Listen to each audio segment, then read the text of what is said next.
Now, Peter Dutton is the Defence Minister of Australia. He's had plenty of step-ups after, of course, not just working as the Home Affairs Minister, but being a key part of the government.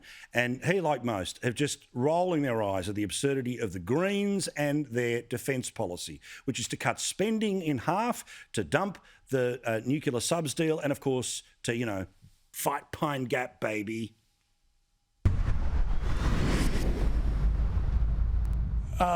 Mate, well, first point is, is any, right-thinking Australian, any viewer of your program surprised by the Greens coming out saying that, we don't need a defence force, we can all be kumbaya, and we'd be overtaken and we would lose any credibility in the world. We would be an unreliable partner to any of our allies.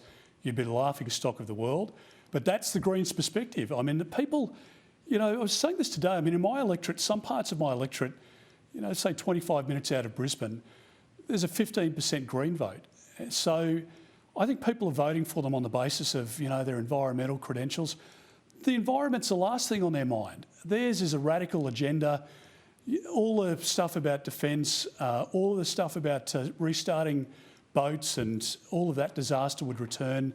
They've obviously got a radical agenda in terms of taxation otherwise. Don't forget, it's only a few years ago that these people were in coalition with the Labor Party during the Rudd and Gillard years here in Canberra. So they would be the ones dictating to the government of the day in a coalition, particularly if it's a tight election, which I think it will be come next year. And I think Australians should bear that in mind. This is not a party that's thinking about the environment. This is a party that has a radical agenda, legalising amphetamines and speed and ice and all the rest of it. That is the agenda of the Greens. I couldn't agree more. But while I got you here, Peter, I want to ask about the elephant in the room. How do you think things are looking for the next election? And people that are watching us right now who are thinking about, anything but Team Red, Team Blue, why should they send their vote back to the coalition, even if it is a preference, not first preference? I just say to those people, think back to maybe that same view that you had in 2007. It's a long time ago now, and maybe it's gone from people's minds when people thought, John Howard's been around long enough. Don't like some of the bits and pieces that he does. We didn't like him on gun laws, or we didn't like him on some elements of signing up to Kyoto or whatever it was. You ended up with Kevin Rudd, and then you got Julia Gillard, and then you got Kevin Rudd, and you got the Greens Alliance, and you got all of that mayhem at our borders, people drowned at sea, we lost control of our sovereignty.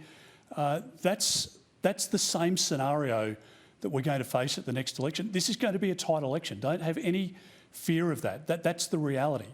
And we need to deal with it. And if people think they can park a vote against us because they're not happy on what we've done in relation to different elements, or we haven't done in this area, that's a ticket to the Labor Party becoming government and Anthony Albanese becoming Prime Minister. And, no Liberal Party, no National Party, no government is ever perfect. And I think people just need to bear that in mind. By parking a protest vote, that is a vote for Labor. It's one less vote for the coalition member to be elected to form the government in the lower house and to have control of the Senate. We're as frustrated in the Senate as, many of our supporters, because we just don't have the numbers, and we have to rely on one nation, and then we have to get the votes of Sterling Griff or one of the other independents from South Australia or elsewhere. The Greens and the Labor Party have the numbers in the Senate, and they did have when Labor was last in power. So we've got to deal with the reality of what is, not what we would like it to be. And I think at this election, more so than any in recent history, the issue of national security is incredibly important. There is no more important issue than keeping our country safe, keeping our people secure, making sure that we're making the right decisions. And after the election, if Anthony Albanese becomes Prime Minister, Brendan O'Connor becomes the Defence Minister. He's had a very long, I'm sure, distinguished career in the union movement, nothing else. And if that's the secret to keeping our country secure, I just don't agree with it. So if you are passionate about our country, if you're a patriot and you want us to be the most safe and secure country that you can be, then vote for the Liberal and National parties on that reason alone. Let's talk about net zero 2050 or death, taxes, net zero 2050. All are inevitabilities whether people like them or not. Labor also has the net zero target, but of course they have no target when it comes to 2030. They also promised to legislate the target for 30 years away, but I repeat, they have no plan for the next 3 years. And Paul, don't forget at the last election, Bill Shorten promised 45% reduction by 2030. And the reality is that would have been crippling to businesses. Electricity prices would have gone up astronomically, no question. You would have had a situation where I think they'd have a more radical agenda across all of these public policy areas that we're talking about, but including the environment as well.